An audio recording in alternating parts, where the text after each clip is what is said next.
જોહાર જય આદિવાસી વિશ્વ આદિવાસી દિવસની ઉજવણી માટેની દુધિયા મુકામે સાંસ્કૃતિક રેલી યોજવામાં આવી છે, જેમાં દર વર્ષની જેમ આ વર્ષે પણ સાંસ્કૃતિક રેલીનું આયોજન કરવામાં આવ્યું હતું. ટૂંકા ગાળામાં રેલીનું આયોજન કરવામાં આવ્યું.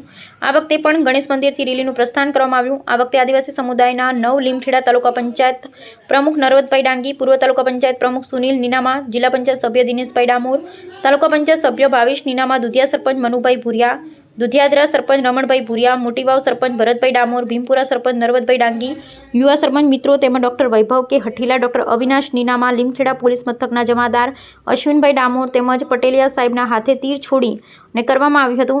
અમારા આમંત્રણને માન આપી ઉપસ્થિત રહેલા તમામ મિત્રો, યુવાનો, વડીલોનો જોહાર આભાર. આ આયોજનમાં પ્રત્યક્ષ રીતે અને પરોક્ષ રીતે મદદરૂપ થનાર તમામ મિત્રોનો જોહાર આભાર. આ વર્ષની રેલી સમયસર આયોજનબદ્ધ રીતે શરૂ થઈ અને શાંતિપૂર્વક રીતે પૂર્ણ થઈ. તમામનો સહકાર બદલ આભાર. લિખિત આદિવાસી દિવસ ઉજવણી વ્યવસ્થા સમિતિ Dudhiya. Reporter Sureshbhai Makwana, Gujarat bureau chief.